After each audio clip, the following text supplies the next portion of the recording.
Hello, guys. This is episode 8 of the Football Truth podcast. I am happy and honored to be here across the world in Beirut, Lebanon, in the Middle East.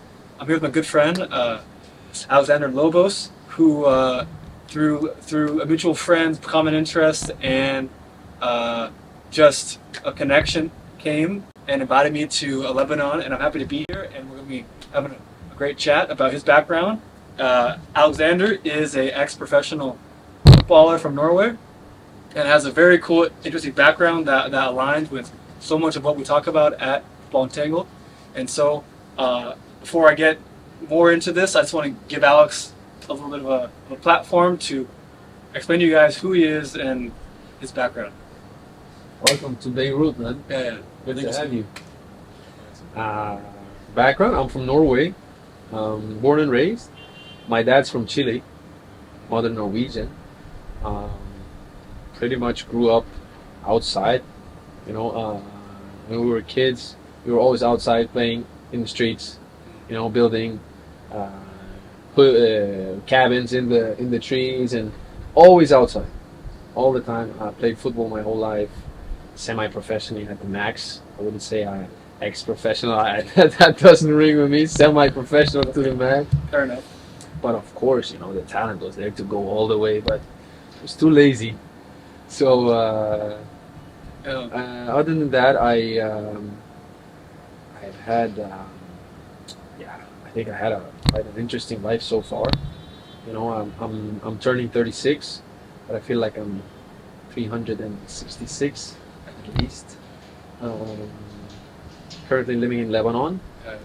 Ended up here after. Long story, but always had the interest of health and wellness and athleticism and just human potential. I think what's possible for a human, and I think this natural curiosity always made me ask a lot of questions, and that led me down to one rabbit hole after the other, and I love sports. I love feeling good. I love learning about health, learning about the mind, the body, the soul, all these things, because I don't think anything is separated. And I think now with the new quantum biology in science, which is like coming up very, very fast, I would say, it shows, that there's much more to life than what the common mind tells us. Told it. You know what I mean? So yeah, I think that's a short story at least. Fantastic. I mean, sports you mentioned, like here in Beirut, we've been playing football, of course, but also some tennis, some running, getting outside it in the great weather. So it's been very cool to explore the different vocabulary of movement across sports. And like you're mentioning, you were personally drawn to this, let's say, natural way of doing things. Yeah. And funny enough, that was how actually I first learned about you. Is I saw you on a podcast with Dr. Jack Cruz. Yeah. Many years ago at a hotel in Mexico. Yes. Just on like a FaceTime podcast. Yes, sir. That was the first time I ever heard of you. And then years later, out of nowhere, I see your name in my messages on Instagram. Yeah. So, and then I was like, wait, no, like, hold on, who's this guy? Yeah. And then, so much of what Alexander talks about and myself were on the same page with light, water, magnetism, understanding what true health is, and then obviously having a background in football, it's kind of like a no-brainer. Yeah. That we're on the same page. Yeah, that was funny, man. When you said like, hey, were you the guy sitting on the balcony with Jack Cruz in Mexico? I was like, yeah. I forgot about that stuff, because I don't know, it was just something that happened there and then, nothing planned. And yeah, but I think he was the one who best could connect the physical with the non-physical and explain it, water magnetism. It, and that kind of like solidified the thoughts and ideas that I kind of already have, that there's more to this idea about what is great health, where is it coming from, and so on and so on. So he kind of like got to give that guy like a big praise for all the work he's done. You know, and I probably read 1% of his work, but still it's a lot. Oh yeah. And I really think he contributed a lot of good. He brought a lot of value and still is to the table. And so I ended up going to Mexico because after I started learning about Jack Cruz, blue blockers and all that stuff, I had a lot of friends who are professional soccer players who I advised them to, hey, check out these things, it's good to get the light in your eyes early in the day because blah. And they intuitively, it resonated with them, it's like, yeah, that makes sense. And so at that point, before I went to Mexico, I contacted Matt Maruca because he was a guy who kind of simplified what Jack Cruz explained. And I called him, and the first day that I called him, I was like, this guy is special, like Matt. It's like he's 17 years old and he talks like quantum biology on a level that. And so I invited him to Norway, and 2 weeks later he was in Norway, and he had met Jack Cruz a year earlier in Mexico, and he was going to his event again. So we kind of like, hey, let's go meet Jack Cruz. We went there, everybody with blue blockers at night, in the pool all day in the sun. And so that's how I ended up in Mexico all of a sudden doing part. He's quite the character, Jack Cruz. I don't know, have you met him? I have not met him yet in person, but I can only echo your sentiments as far as he's a huge mentor of mine. It's just a huge influence, and he has a wealth of knowledge online that it would take years to read half of it. It would take many, many years of intense focus. Insane, all these articles and I don't know, all the blogs, and it's just endless. I couldn't. It was too much. It's like, how much of this can I read? But I think the essence of it is very simple. It's like nature has provided you with everything you need.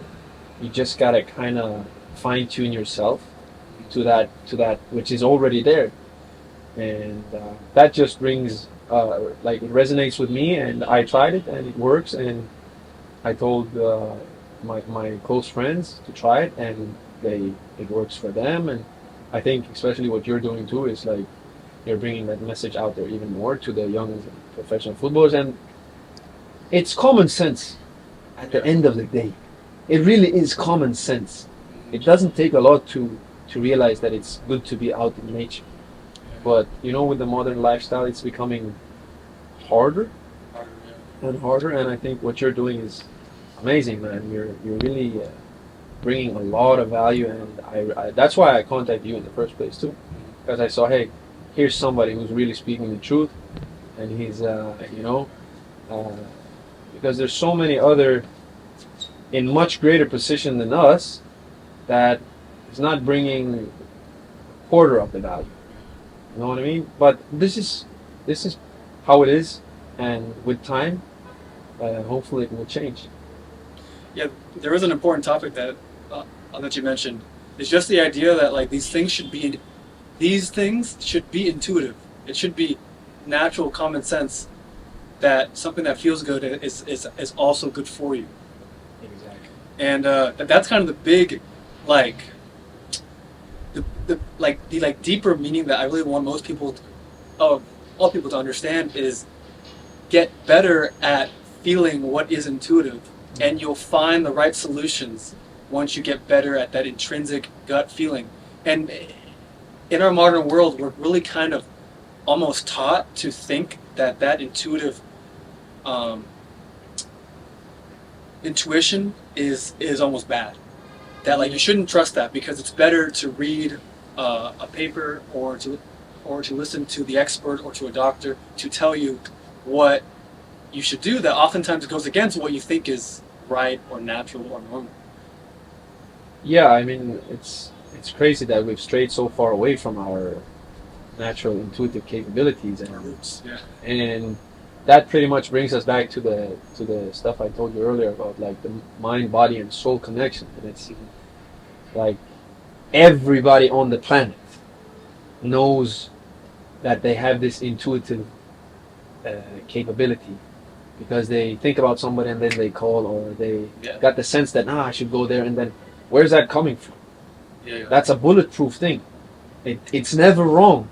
So after digging deeper into the holistic health and everything, you kind of start going into more of, yeah, you can call it the spiritual side of things, and you have these masters, mentors, or wise guys who always talk about this intuitive capability, and if you strengthen it, you will always be on the right path. It's not like life gonna be easy, far from it, but at least this is kind of like your compass in life. Mhm. And I think when you preach the message you do about living naturally, I think that intuitive capability much more easier comes forward. It's like a communicating system that's much more easier there because you're in tune with nature. Yeah. And I don't think that intuition comes from the body. I think it comes from the soul. But if you don't have a nicely tuned body, you will not be able to pick up those finer information, if you can call it. Yeah, that's right. That's 100% because I've always had a problem with some of the gurus that preach a lot of spiritual work, but then they have very to little effort or focus or priority of their actual physical health. Yeah. They're not athletes. They're not in shape. They sometimes eat horribly, and they just to me it's just so anti-nature to think that you can just do like mental training and ignore the physical, and somehow you're gonna have good health. Yes, of course you must do the work spiritually and mentally, but you can't ignore the physical. Like you must walk the walk in terms of like I'm looking the part. Yeah, I mean, I don't know, who you're referring to, but if you want to live a long and vital life and stuff like this, maybe for some so-called spiritual gurus, they didn't care about the body. They just, they wanted to.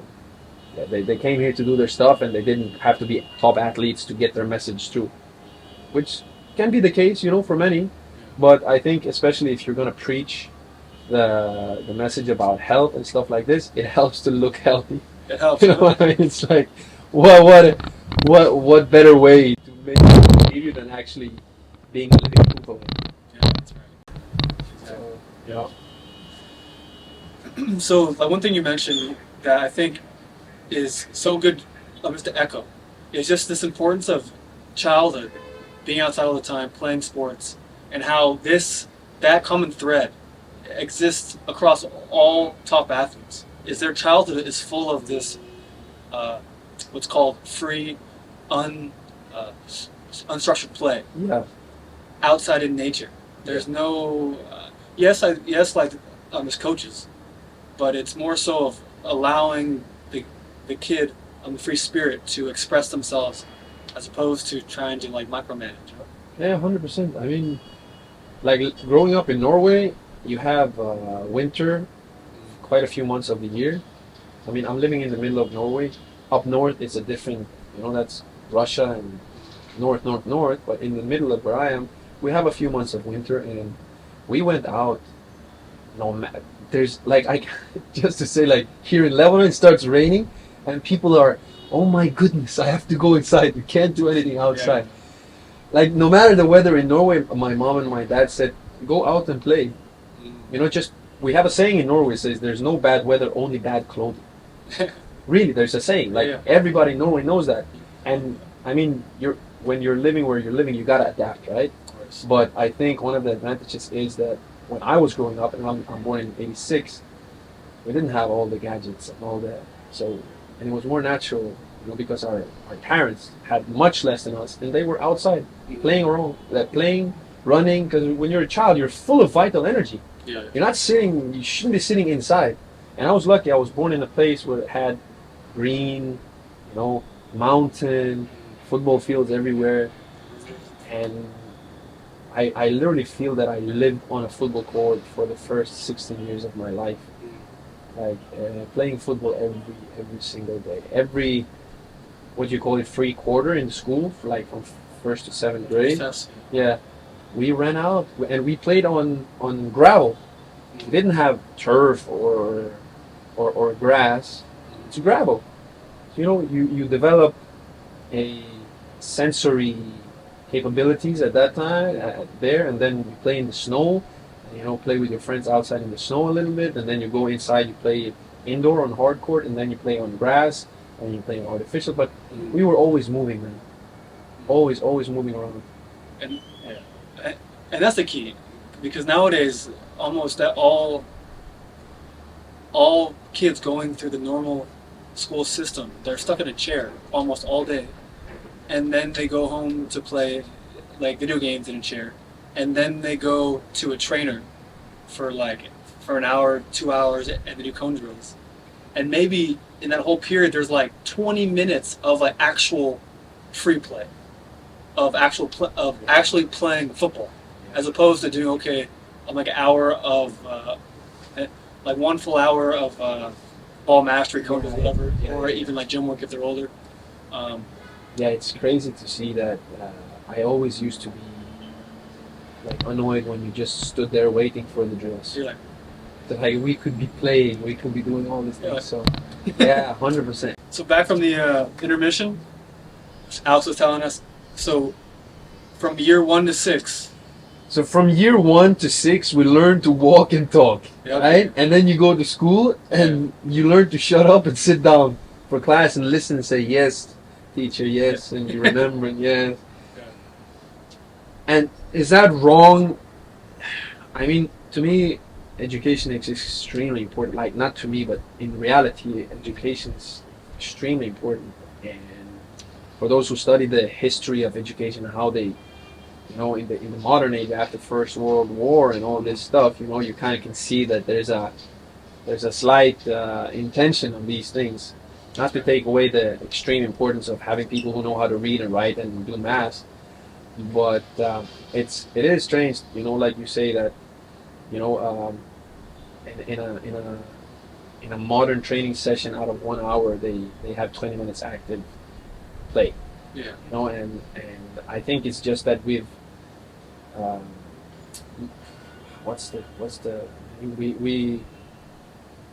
we've modernized so incredibly. Modernized. Yeah. And we try to do everything very mechanically.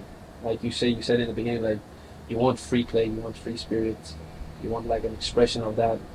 But that's why the best athletes, they come from the streets in the favela in Brazil or wherever it is, because they have that free, and it's not so mechanically and rigid and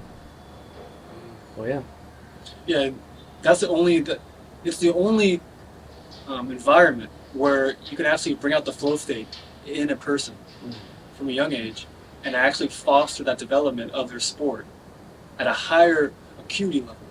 Whereas, like you can do 1,000 hours of cone drills and you'll be very sharp at that exact skill. But when you're on the court playing against a kid that's spent thousands of hours playing football, he'll do one trick and he's gone. 100%. Yeah. Oh yeah, no doubt about it. No doubt about it. So that's why you gotta get to it. You gotta get a club, and you need to start implementing that stuff. Yeah, we're coming, guys. Yeah, you know We're what I coming. mean? That's All awesome. all in due time. Now, I saw an interesting article talking about Red Bull Salzburg, Erling Holland, and some of his influences. And I saw your name mentioned there. And so tell us like some of the things that, or tell us like what kind of background like you have with him. So, well, I had one of my best friends. He was playing in a club that's called Molde. He's now in Cyprus, and then also another friend who's currently playing in Benfica, and he's from a city far away. And they were good friends with him, and I mean, he was just part of the group. And I always gave advice to all my friends, and he was there, and like all the other guys, they he took it to heart and he tested it and found value in it, and yeah, it seems like it's been working well since that day. And but all credit to the guys who actually implemented things, because there's a lot of top athletes around who literally, don't even know what blue blockers is. Yeah, don't do anything. Yeah, so no, I mean, he lived in the city for 3-4 years, I think, and fun guy, um, extremely professional, probably the most professional athlete I ever seen. And but I think the group, those three friends and the four of us, we had a good influence on each other, and yeah, it was fun because we were young and up and coming and trying these new things like getting sunlight in the morning and ice baths and then cold and red light therapy, blue blocking glasses. And people used to laugh off us, like what is red glasses? Like what's that? Like red glass? You walking barefoot on the grass. And now it's taking over the world. So I think we just, it resonated with all of them, and yeah, they saw the value in it. Yeah, it's always it's very funny when Erling posts something on a story about like sunrise or like blue blockers or grounding, and I get like hundreds of messages asking if Erling's in the tribe, because obviously those are things that are very core to my philosophy, and I'm like, well, no, he's not, but he's doing on the right stuff. So yeah, it's great to see. It's amazing value he's bringing out to people.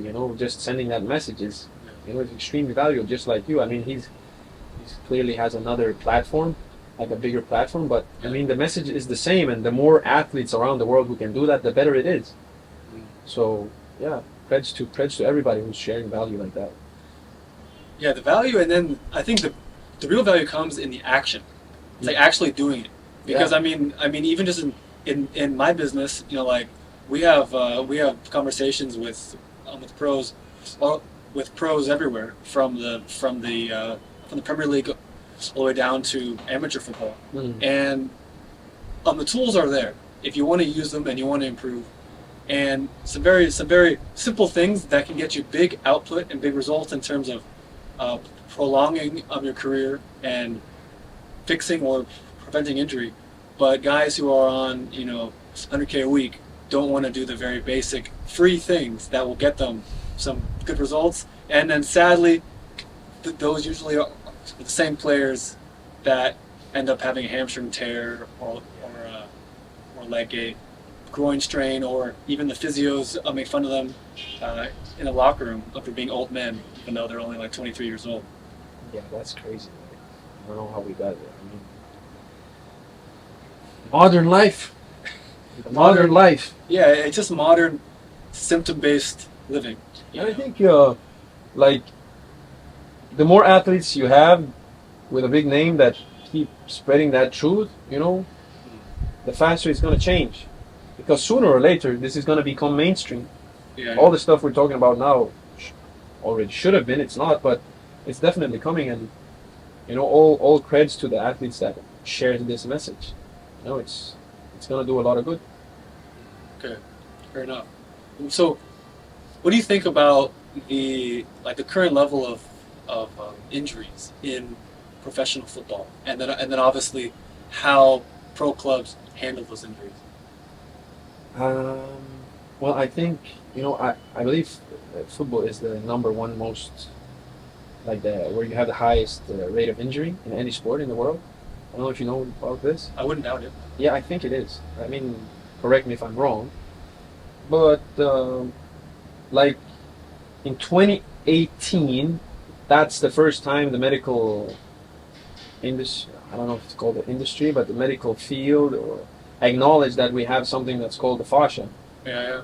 And now we've figured out that the fascia is the biggest organ of the body, the fastest communicating system of the body, faster than the neurons in your brain, and it has qualities far beyond what's in any textbook that's being taught to doctors, physios, that's right, and all these therapists. So clearly there is a better way, faster way, more effective way, but until that the understanding of fascia becomes like a mainstream thing, injury is still going to take too long than they have to take, and it's up to each and every single club and whoever's in charge to say that, hey, to have the natural curiosity that people have to go and search for more of the truth and what's more effective, and it's out there. Oh yeah. I mean, it's out there. So injury time should be cut in half minimum and more Mhm. uh, by doing the right things and Yeah. getting the understanding of how you can actually heal an injury and stuff like this. So how do how to say anything more than that? I don't know. I mean, like they have billions of dollars. Yeah, yeah. It's a business for them, so they should definitely be interested in finding out, how to take better care of their investments. Yeah, because it's interesting when you pay a player $400K a week. Every week they're not playing means they're spending $400K down the drain. So, and I always laugh how I mean it's a common objection that I receive all the time. How why do the biggest clubs spend so much money on like strength coaches and their physios and all their sports scientists, yet some of those big clubs have the worst injury records. Real Madrid, Barcelona, to be quite frank. Some of the best players in the world. Kaká came there after he won the Ballon d'Or, and then he was never the same. Gareth Bale, James Rodriguez, who else? A few other guys. Yeah. And just so many. Eden Hazard. Oh yeah. The most obvious and most recent one. Yeah. Hazard. Yeah, it's just people. I think a big stumbling block is people don't want to acknowledge that maybe the elite don't have it figured out. But they don't. No, Clearly. No, exactly. Clearly. They don't. Sooner or later, clubs are going to start, acknowledging the value that's out there and what's possible. Because I think, as a guy who, let's say you own a club and you have an investment, and sooner or later it's going to come on the table that there's somebody out there who can do things better, and they're going to be taken, and progress is slow. It's always slow. Yeah. I mean, they have to eventually, because I think one of the funniest things that, to me at least, is if you look at the average squad size that a top team has, and you go back 30 years, they had maybe 15, 17, 19 players, and they usually kept the same 11 for most of the season. And nowadays you have squads of 30 plus. You have at least 2 top class players for every position, or at least that's the coach's ambition, because they don't want to have it because they know injuries are a very strong reality. Yeah, of course. And of course, people always talk about there's the modern game is more demanding. There's more games. There's more competitions, and some of that I understand. But then also, there is their domestic league, there is their domestic cup, and then there is European football. Yeah, there are some international friendlies, and some, I guess, more extended international competitions. But for the most part, most teams are playing the same amount of games, unless you're like a big club, where you're playing, for example, Premier League, FA Cup, League Cup, and Champions League. Yeah, that's a big schedule. But most clubs don't have that, and yet their squad size is almost double, or almost maybe, almost like a bit less than double than what it used to be. And then even though nowadays we have so many injuries, and we just call these injuries bad luck. What they call it, man. They can call it what they want. So, do you what do you think as far as diet and what professional players, what developing players can do to optimize on their diet? Because the funny thing is, so guys, I'm supposed to understand. I would call Alex more of a natural, someone that is gifted, but also developed a lot of what he has now through his whole life, actually, walking the walk, to the point where having the most perfect diet isn't always important or always needed. I just want to give a big shout out to a guy. Yeah. I fucking love him, man. I love him so much. His name is Chad Ochocinco. Yeah. Chad Johnson Jr. You know him? Yeah. Man, that guy's a legend. He eats McDonald's for breakfast, dinner, lunch. He never been injured. Yeah. He's the nicest.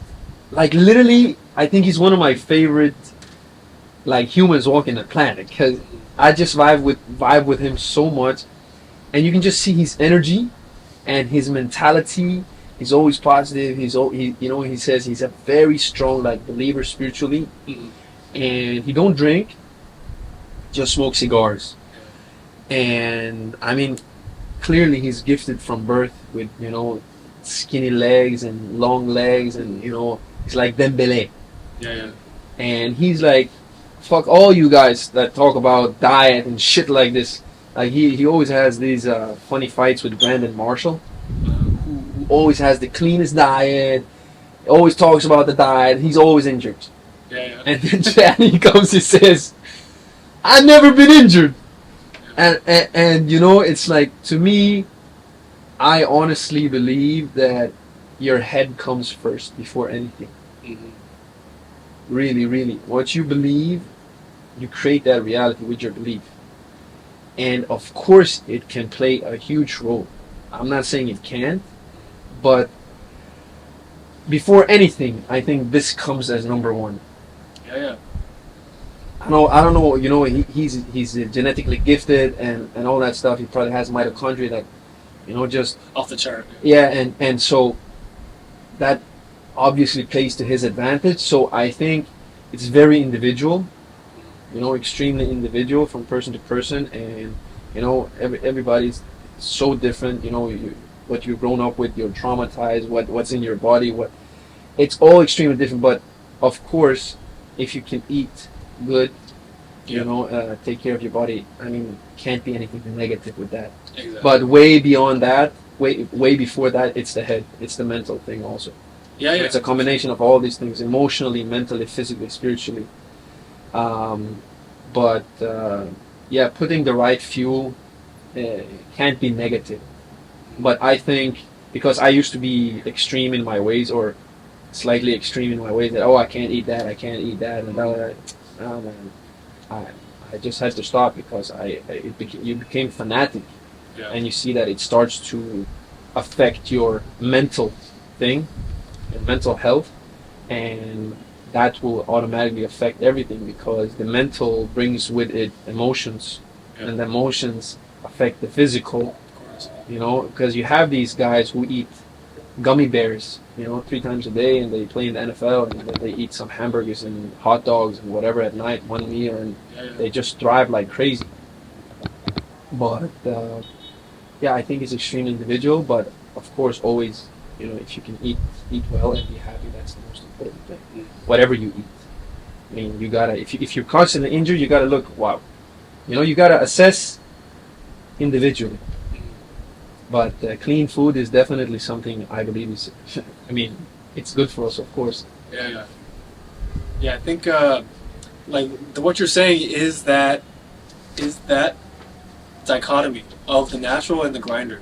It's the guy that has all the perfect supplements, has the meal plans, has all this stuff, and then there's the guy who maybe doesn't eat perfect, eats what he wants just because it feels good, and then there's that positive emotional loop that kind of curtails some of the negative effects of the food. Yeah. But also he has extremely high self-worth. He just radiates, and that obviously spirals out of the mitochondria. Exactly. Exactly. Because it's our mitochondria. You know it better than anybody. It's just absorbing light and sending out light. Yeah. And we're beings of light. And if you have this, like you say, he radiates. So he's resonating with that higher self, like that higher ideal, that self-worth. And also, I gotta add, he goes to bed at 9 p.m., wakes up at 5. He's dialed in, emotionally, physically, mentally, spiritually, it seems. Like anywhere he goes, he's just like a radiant sun. He brings the life. So we gotta make some copies of him. Ochocinco, if you're hearing this, we got love for you from Lebanon, bro. Watching the highlights over here. Yeah.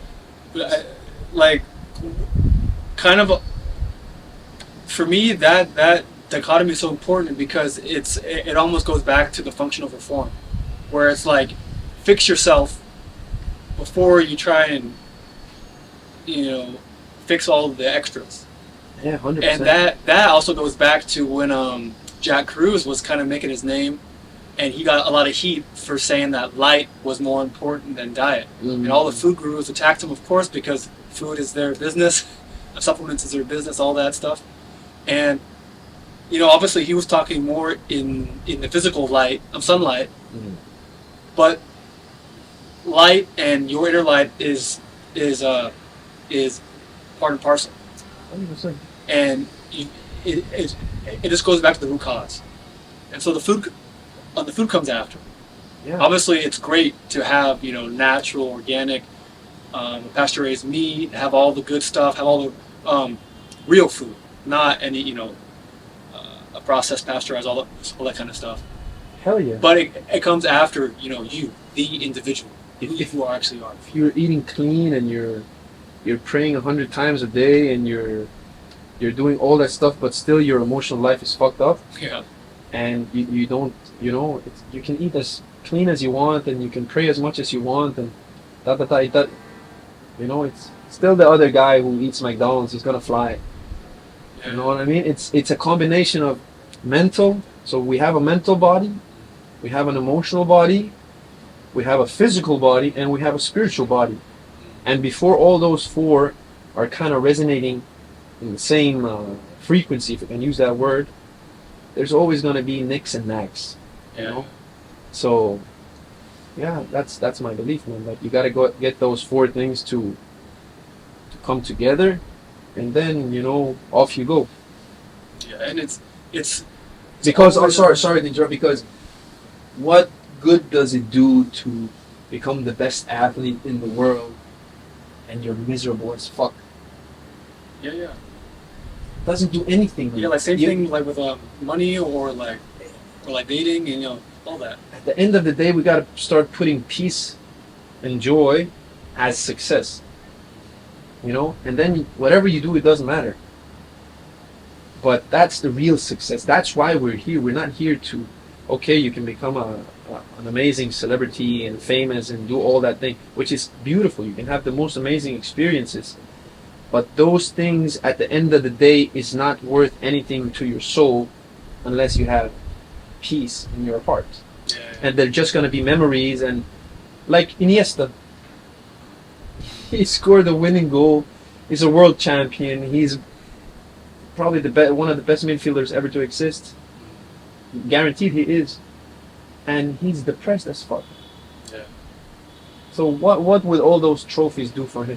Nothing, because it's physical. It's not spiritual. And spiritual will always trump physical. No matter who you ask. And all the smartest people in the world, they know this. Yeah. All the top guys, they know these things. That's the only thing that every morning gets you up out of bed. Yeah. Otherwise, if the man upstairs turns off the light switch, this stops. The body dies. So, yeah. Okay. So, what is your first recommendation for anyone that really wants to level up their spiritual body? I would say listen to our podcast that we're going to launch soon. Okay. With me and my mentor, definitely. But I think, if you have a natural curiosity of these things, like spiritual things, just start going online and just see where it takes you. Literally. Because I can't, of course I have my idea about, we all have the same structure of identity, we all have the same four lower bodies that I talk about and all these things, but maybe some people need to go through 10 different practices before they come to the, you know what I mean? Yeah. It's like, okay, I can tell you can do exactly this and I know it's going to work, but maybe you have things in your life you need to go through before that in order for you to realize You understand? Yeah, to unlock. It's so individual, man. But if you have interest in these things about like leveling up your inner life, you should just start going online, because your intuition and your heart, when you start living from there, it will take you exactly where you need to be, to tell you exactly what you need to hear, depending on where you are on your journey in life. Because God knows, you know what I mean? And that's the best answer I can give. It's like, because I don't know what you need to go through in order to come to, you know, that realization that, oh, it's the spiritual life that is the most important thing. You know, that only you got to go through that stuff. But I would say, just start going online, start seeing where your intuition and your heart takes you. Because if you're real about it, you can never fail.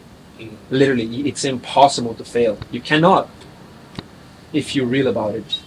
And you yourself, you know if you're real about it or not, and God knows if you're real about it or not. So it's like, you can't cheat, you can't. It just, that's how it is. And I can guarantee you 100%, if people do that, they're gonna be like, shit, it's actually true. You know, I can see how it's working in my life now. That's an interesting article. That resonates with me. I'm gonna try doing that type of meditation or whatever practice it is. And then they start feeling that calmness, they start feeling that peace, they start feeling that tranquility, and then you get a greater flow of, you know, energy that's coming into you that is exactly meant for you, which will, maybe one day you passing by a shop and you're like, there's something there, I want to go inside, and then you meet a person like you were supposed to meet. I mean, at least that's how it is in my life. You know, I never stop to be amazed how life works.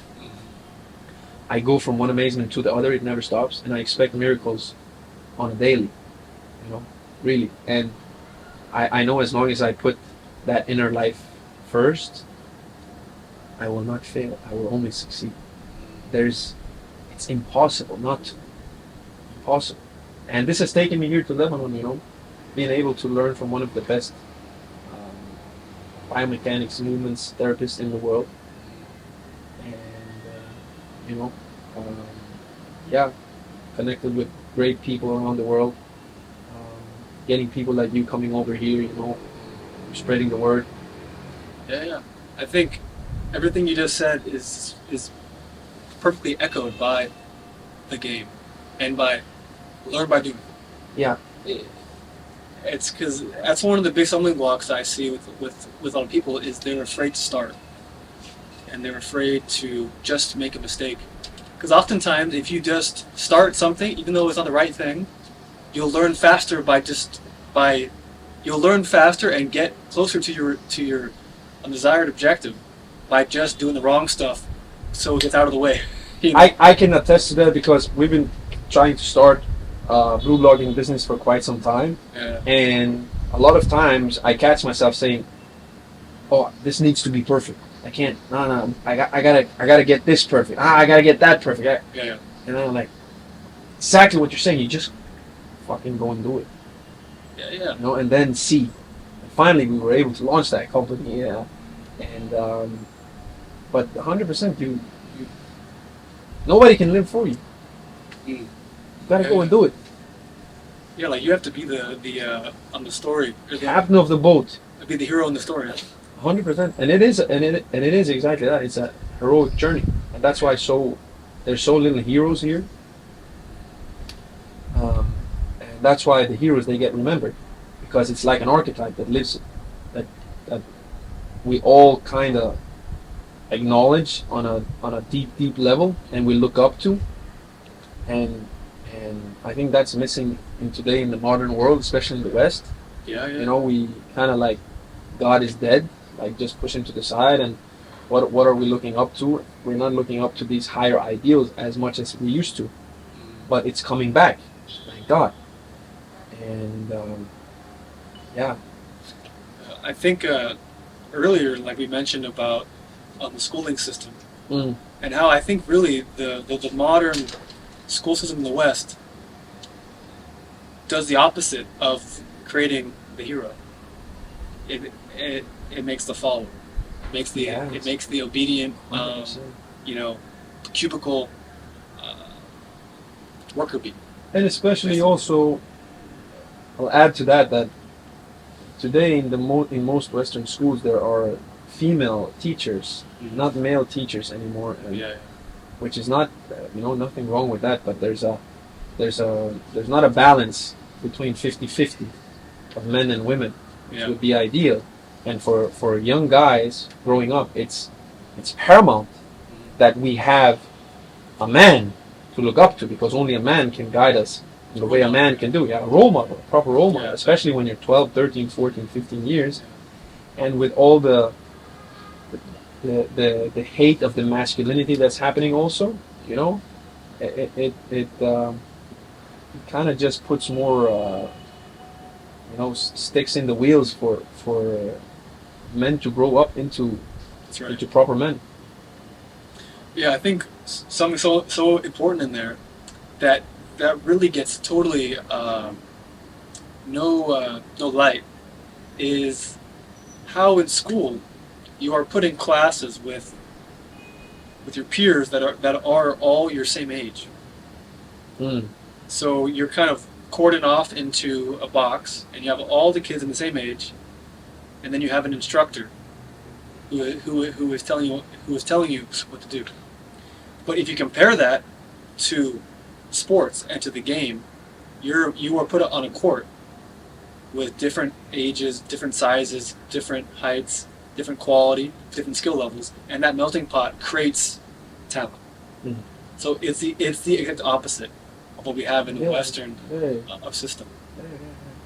So it's very subtle, but I think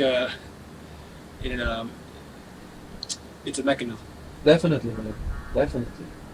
It's the modern way.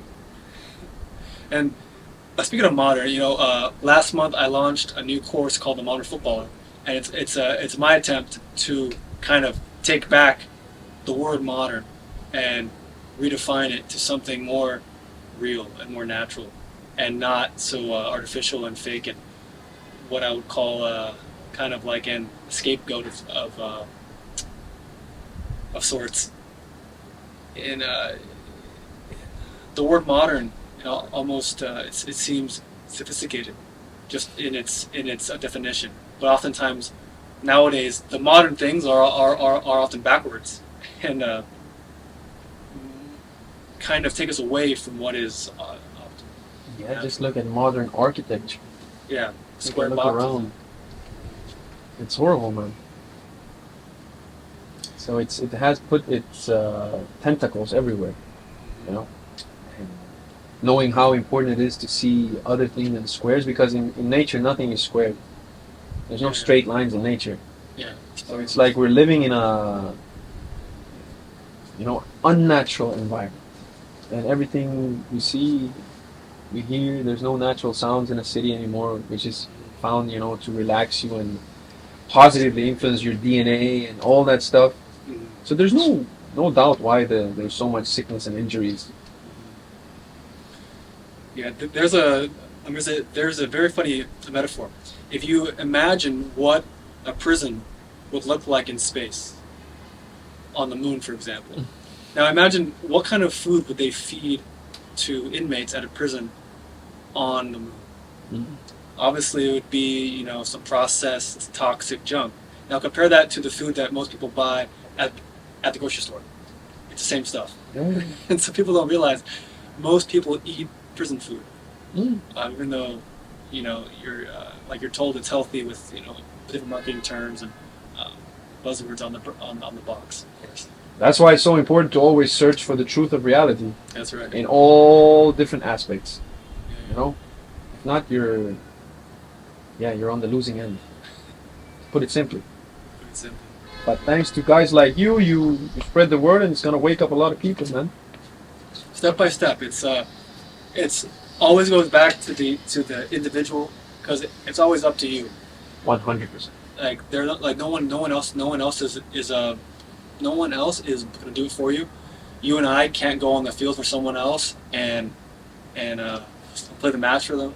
They have to actually level up themselves, And speaking of that, even though you are 36, this week we were playing football, guys, and Alex is in good shape. He's doing really good, and I'm sure like if you wanted to you could still be playing at a high level. Yeah, only God knows. Exactly. Only God knows, man. No, but I think you see people like 39, 40 years and still playing on the top level. So I'm 36. And I'm just having fun with the five-a-side. Exactly. Yeah. But yeah, it's it's nice to feel good. It's good to feel good. That's right. And when you can feel good, you can feel even better. So for me, it's just natural to always try to to feel better and feel better and feel better, because I want to play tennis and beach football when I'm 70. Yeah. And running around with my kids and grandkids and all that stuff. I'm not thinking of because I'm 86 or 89 that I'm going to go to some elderly home. It's not happening. It's not happening. It's not a part of my reality. It doesn't exist. Yeah. I can't see myself becoming old and frail and weak. It's just not in my thing. And when when you take care and you do the right things, and like I say, it's not only the food, and it's all four: mental, emotional, physical, and spiritual. When you do a little bit, it takes you a long way, man. Yeah. And without too much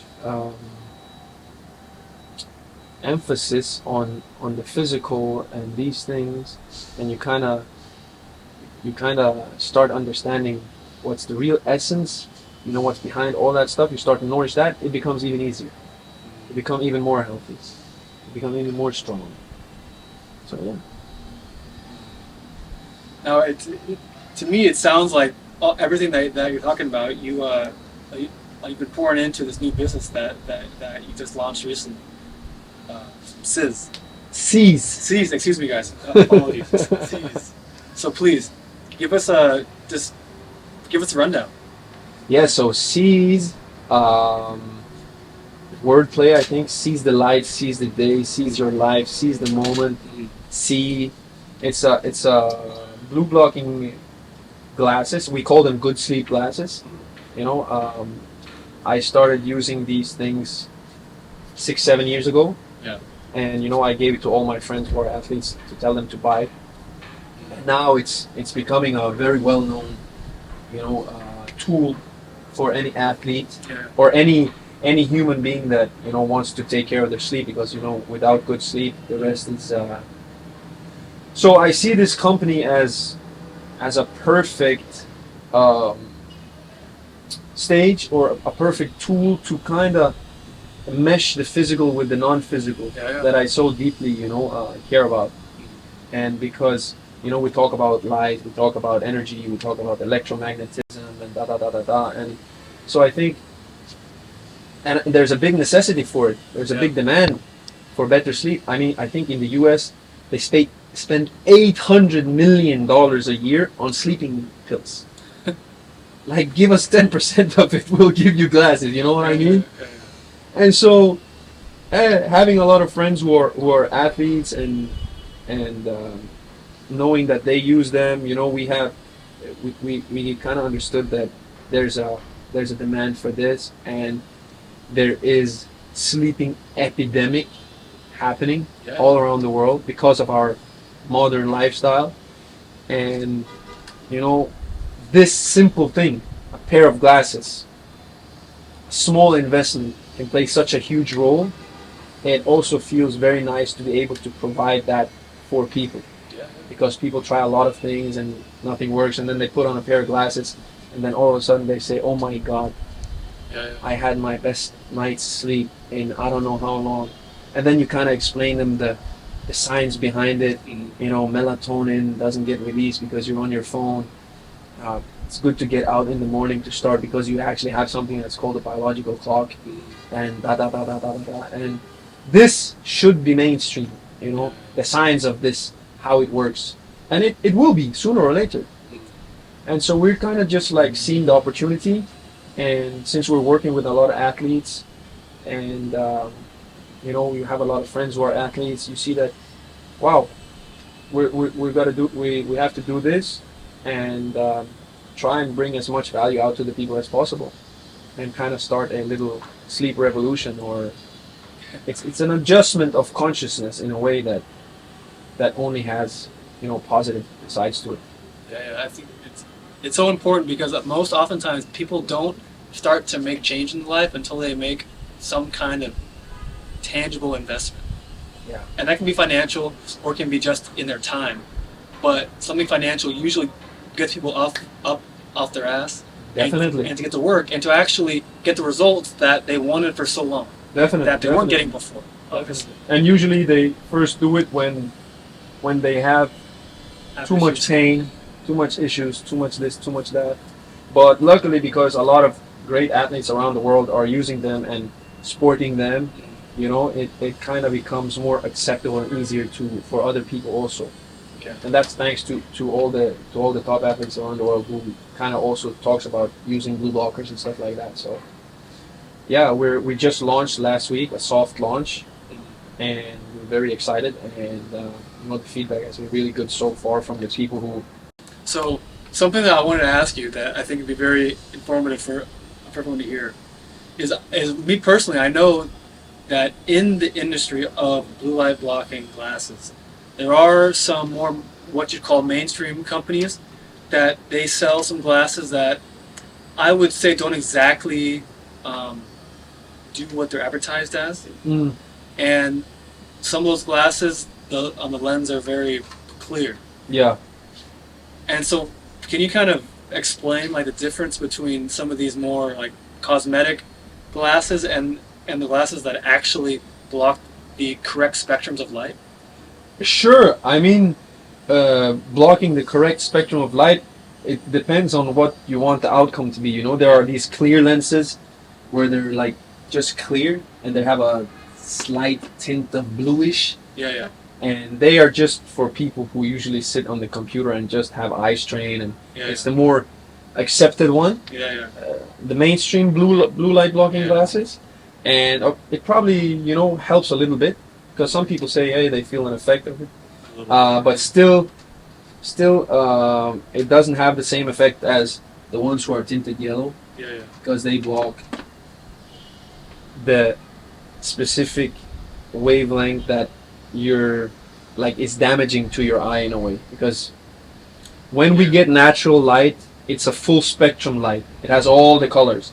When you're staring at a screen or a lamp or a phone, it has 1 or 2 or 3 colors. Yeah. And this is kind of like acid to the eye over time. Yeah. So these yellow ones, they block, the harmful, but lets through enough of the bad light. Just to be equal. Yes. For that type of day. Exactly. Yeah. And then you have the orange ones, that block the wavelength that tells your brain it's still in the middle of the day. Stay up, produce stress hormones, get hungry, and that leads to a cascade of hormonal issues, or it can, of course. Yeah. So the difference is huge. But again, some people prefer clear lenses because they feel that that's fine for them, or maybe they don't even know about that there's yellow ones existing. Oh yeah. I mean, so yeah.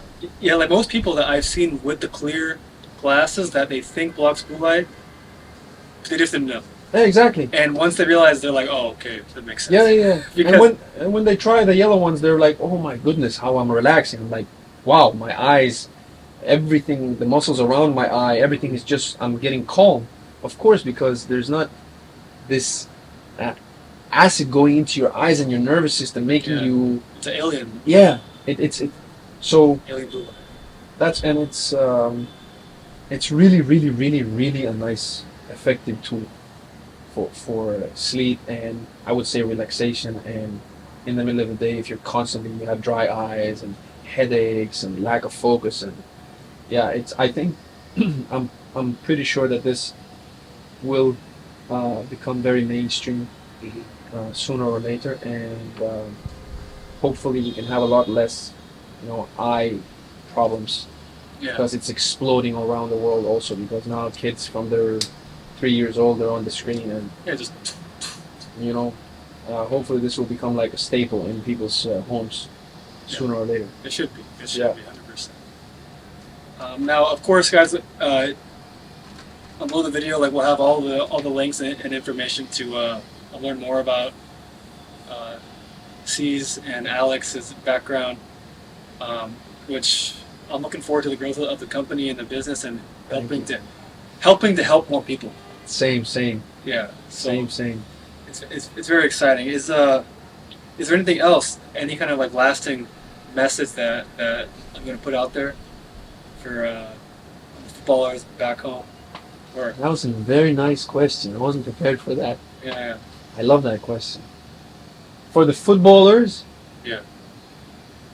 I mean, it will be always I think it will always be the same holistic message. Take care of both worlds, the inner and the outer.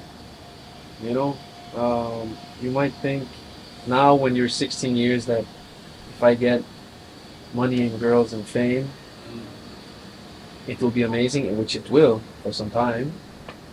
You know, but always stay true to your heart. You know, whatever you put out there, you will get back. You can't. That's universal law. Start investing in your inner life is, I think, the most important thing.